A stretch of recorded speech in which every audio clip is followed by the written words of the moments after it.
This is High School Sports, the show about which sports are actually worth your time. Your hosts are Robbie and Terry, both 15 every week. They break it down so you actually get it. Which sports are actually worth your time? I'm Terry. And I'm Robbie, and today we're talking about martial arts. Not just the kicks and punches, but what it actually does to your brain and life. Because honestly, I used to think martial arts was just people in pajamas breaking boards for no reason. And now? Now I know it's people in pajamas breaking boards for very specific, deeply philosophical reasons. Exactly. So let's start with the basics. Martial arts isn't one thing. You've got karate, taekwondo, judo, Brazilian jiu-jitsu, kung fu, and like 50 others. Each one has its own origin story, its own culture, its own vibe.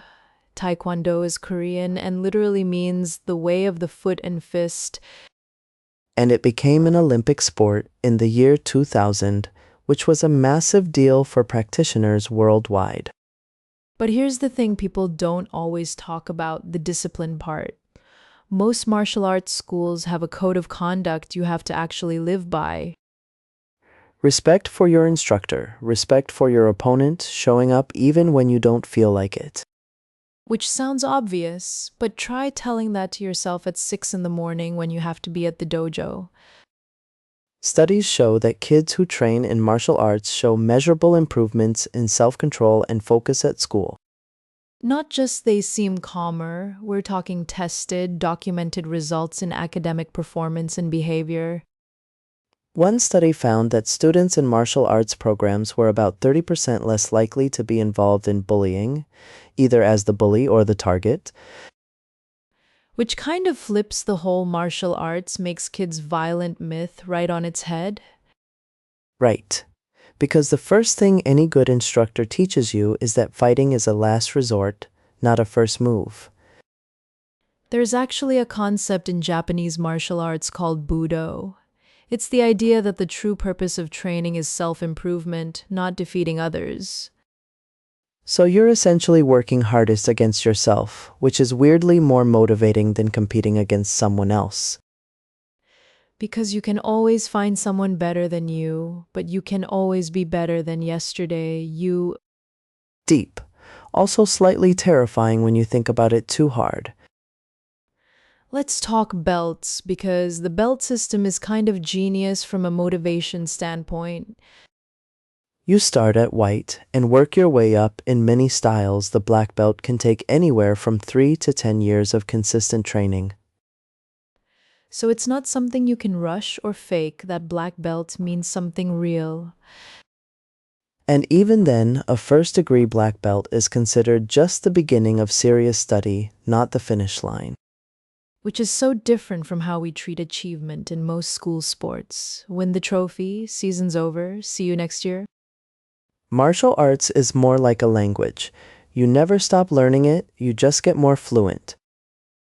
I love that. Okay, what about the physical side? Because let's be real, it's also just genuinely great exercise. Oh, absolutely. A 1-hour karate session can burn anywhere from 350 to 500 calories depending on intensity. And you're building flexibility, balance, coordination, and core strength all at the same time. Basically, every athletic skill that makes you better at every other sport too.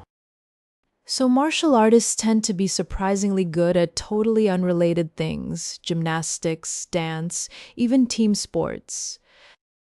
Because the body awareness you develop is transferable to almost any physical activity.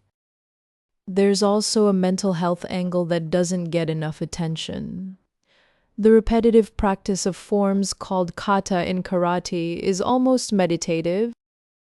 You're moving through the same sequence hundreds of times, and it actually quiets the noise in your head. Which for a 15-year-old with homework, social drama, and whatever else is going on, that is genuinely priceless. Seriously. My brain has approximately 400 tabs open at any given moment, and I'd pay good money to close a few. And then there's the community aspect. Your dojo becomes like a second family in a way that's hard to explain until you've experienced it. You're sweating and struggling alongside the same people week after week. That builds real trust.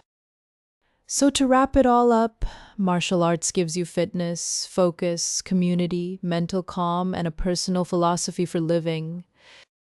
Plus, you can break boards, which, let's be honest, sounds extremely satisfying. Not that we're recommending you try that at home. Definitely not. But if you've ever been curious, most dojos offer a free trial class. There's basically zero reason not to check it out. The discipline you build on the mat follows you everywhere, into classrooms, friendships, hard days, all of it. And that's what makes martial arts not just a sport, but honestly one of the best long-term investments a young person can make in themselves. See you next week on High School Sports.